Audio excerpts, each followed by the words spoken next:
Hello, hello, how are you? I would like to see if there's a young lady here that may be awaiting someone. Yes, straight back and then on the right. Thank you. You're welcome.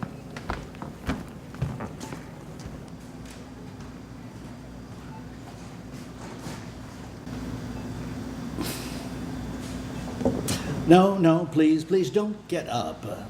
Time travel is not that formal.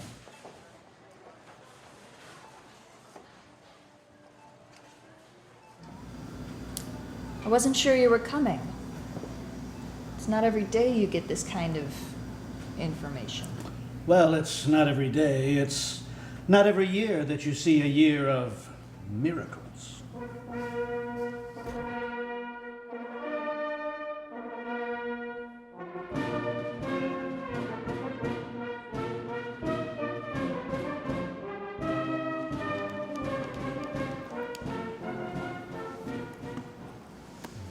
So where do we start?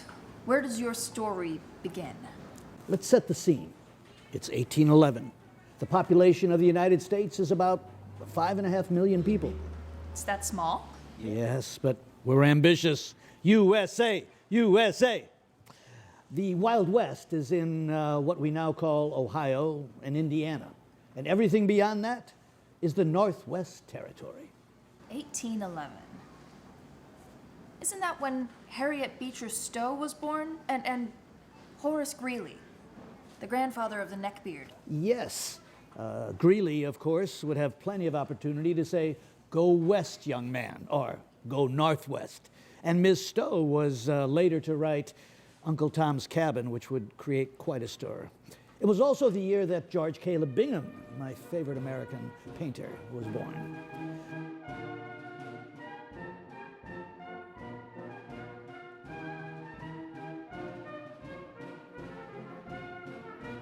But that's not the real story. The story begins with Tecumseh. Tecumseh, the great warrior chief of the Shawnee. Yes, and his brother, they called him the prophet. Because of all of his prophecies. Yes, he was quite a visionary man. But what about women's rights? In the first half of the 19th century, the Constitution included little mention of women other than to list them with all the others who had no rights: slaves, lunatics, idiots, and Indians. Our common law tradition, which was adopted from English common law, was that women were considered perpetual juveniles. Unmarried women were considered the responsibility of their fathers, and after marriage, they were the responsibility of their husbands. But women were very interested in marriage because it was the only way they would ever get a home of their own. A spinster would always be in another woman's home. Most people understood that the struggles of life would be better overcome by a man and a woman married and doing their respected jobs to bear and raise their children. Under the common law doctrine of coverture, a woman's property usually went to her husband with the whispering of the "I do." The man assumed absolute ownership of his wife's personal property. Married women were also forbidden to sell, give, or will any property.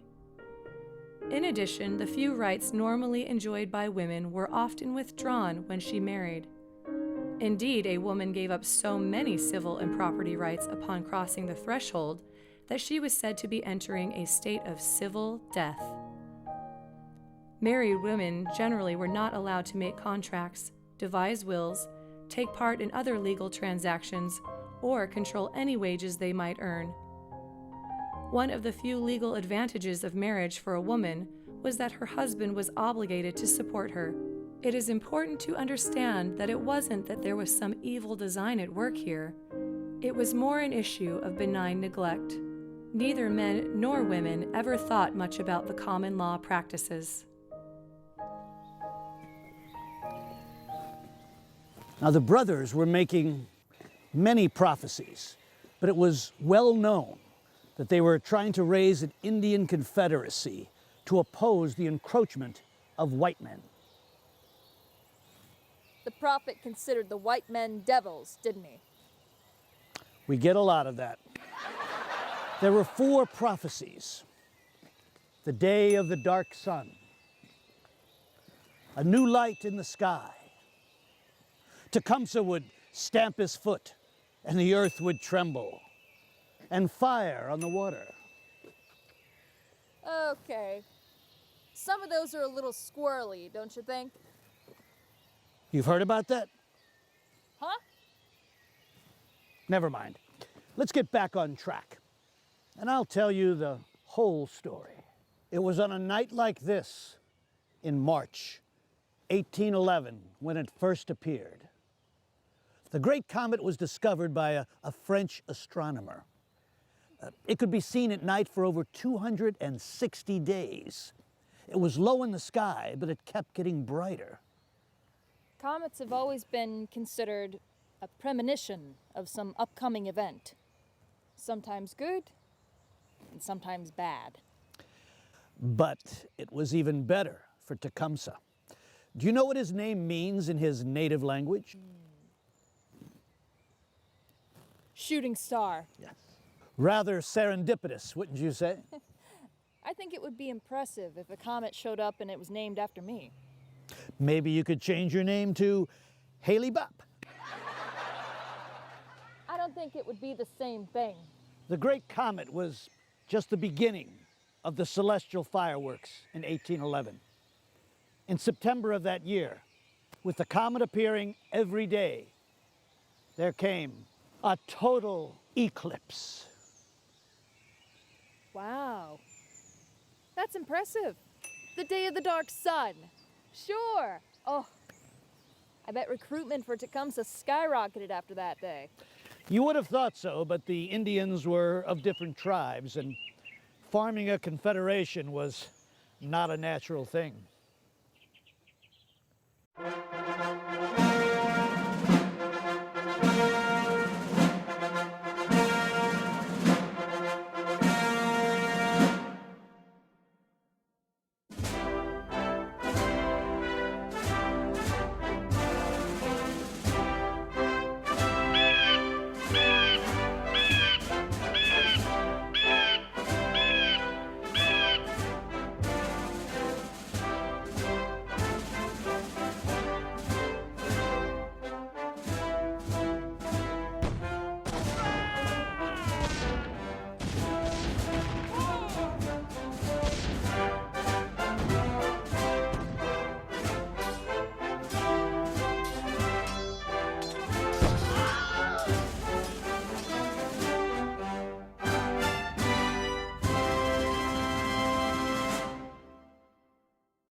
The story continues. You know of Robert Fulton? Of course. He was the inventor of the first successful steamboat, a real Yankee inventor. And more. Fulton realized that the steamboat was the invention of the future. Right, but what about Tecumseh's prophecies? Oh, that'll all come together. It all connects. Now, Fulton and his partners, with the success of their steamboat, knew that they had to do something spectacular to prove its economic value. So they hired Nicholas Roosevelt, who had built the best steam engine. And they decided to take their boat from Pittsburgh all the way to New Orleans on the Ohio and Mississippi rivers and back again. An audacious scheme, as most river traffic was one way by flatboat. Yes.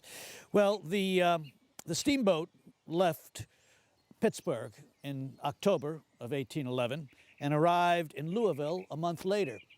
Roosevelt's wife, Lydia, was along on the trip, and she gave birth to their son, Henry, in Louisville. He took his pregnant wife with him? Well, some women like to have the father present at the birth. We men, however, don't always see it that way.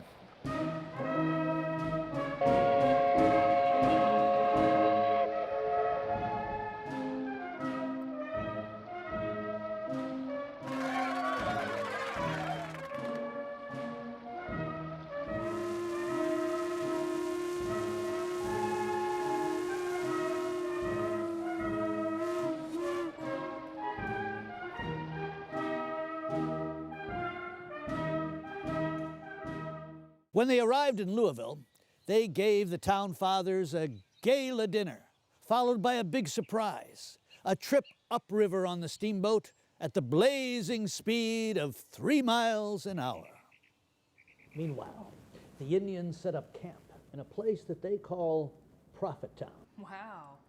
He must have been impressed to have a town named after him while he was still alive. It's on the banks where the Wabash River meets the Tippecanoe. So, Tecumseh leaves to raise more men for his army, but before he does, he warns his brother not to get into any trouble. You see, the prophet, while a man of great vision, was not a warrior. He could not lead men into battle. The governor of the Indiana Territory at that time, and the general of the militia, was William Henry Harrison. Yeah, sure. Tippecanoe and Tyler, too. You're getting a little ahead of yourself there. So after Tecumseh leaves, Harrison decides to visit the prophet under a white flag, but their confrontation becomes heated. And the next morning, the prophet leads his men into a battle, an early morning attack against Harrison and his army of 1,000 men. Well, Harrison scatters the Indian forces in a battle that lasts almost 2 hours. And then they go on and burn Prophettown to the ground. Tippecanoe and Tyler, too. Now you've got it right. Because of this defeat, it ruins any hopes Tecumseh had for a great Indian confederation that would oppose the white settlers. I'll bet Tecumseh gave his brother a stern talking to when he saw him next. History does not record that, but I think you're right. Meanwhile, think of yourself as an Indian on the Ohio River. Now, you've seen flatboats before, but here comes something up the river breathing fire. One of the prophecies. Fire on the water. Right. Let's review. There was the great comet in the sky, You've got the day of the dark sun. fire on the water, and then something happened which was perceived as nature in turmoil. Most of this part of the country was covered in forest. And first they came by the thousands, and then by the tens of thousands, and then by the millions. Charles Joseph LaBrogue wrote in The Rambler in North America of a vast squirrel stampede that autumn in Ohio. A countless multitude of squirrels, obeying some great and universal impulse, which none can know but the spirit that gave them being, left their reckless and gambling life and their ancient places of retreat in the north, and were seen pressing forward by tens of thousands in a deep and sober phalanx to the south. Squirrels? Squirrels. Gray squirrels. Like that one. Wow, that was some story. So what in blazes was this stampede all about? I don't know. Some of my friends just came running in a hurry, and I thought something must be chasing them, so I joined in with them heading south. I never did see much, just little butts and bushy tails. You can't have that squirrel in here. It's not my squirrel. Squeak?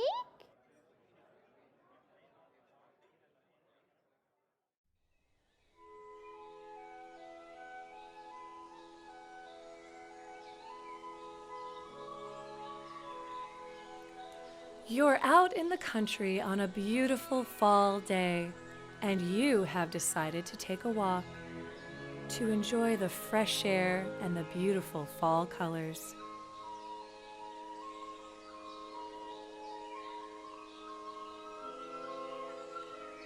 Upon your return, as you sit down at your mirror, you discover that you have a sunburn. Fear not.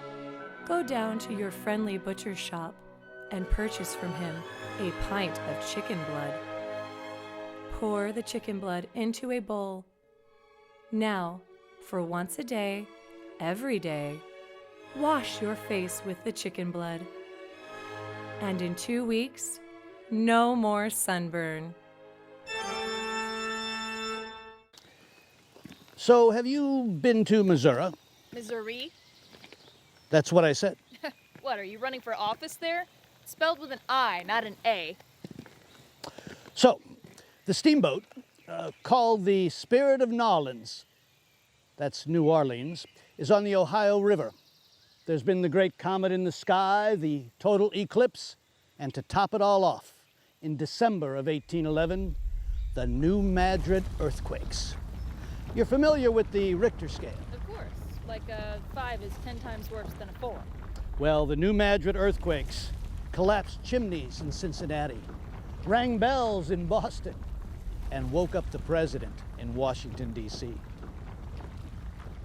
Large sections of the riverbanks collapsed into the river, filling it with earth and trees.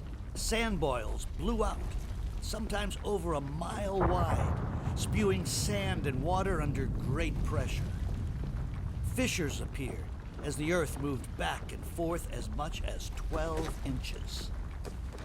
A monstrous section of ground sank as if an unseen giant had stomped on the pressure, and it soon filled with water. Lightning struck. Loud thunder was heard. The river rose up in places like a giant hand and just wiped small river towns off the map, with no one to ever know what became of the inhabitants. The mighty Mississippi River swirled and hissed, and at one point ran backwards. So there you have it, 1811. Stars falling from the sky, blackened suns, nature in turmoil, the very earth itself shaken like it had never before. It's easy to see why many people at the time thought 1811, it's the end of the world!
America,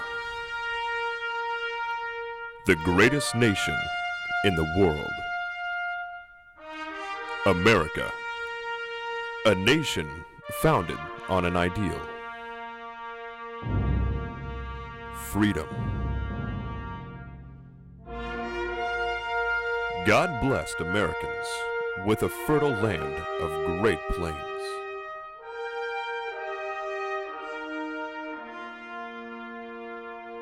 Mighty rivers, mountains, forests,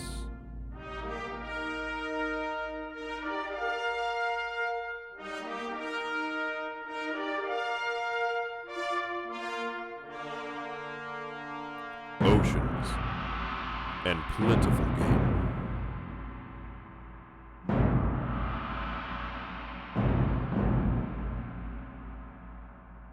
Given the hope of liberty and the chance of prosperity, millions came from many distant places, willing to endure the hardships of this land in order that they might share in its abundance and joys. Born in the field of battle, rooted in the soil of liberty, they created a great nation, a living example of freedom's promise. When needed, great leaders rose who understood the ideal, willing to protect it no matter the personal cost. It has always been a struggle to keep their ideal alive, the offer of freedom at all. Forged by these Americans, their dream still remains. The light of liberty, our beacon of hope.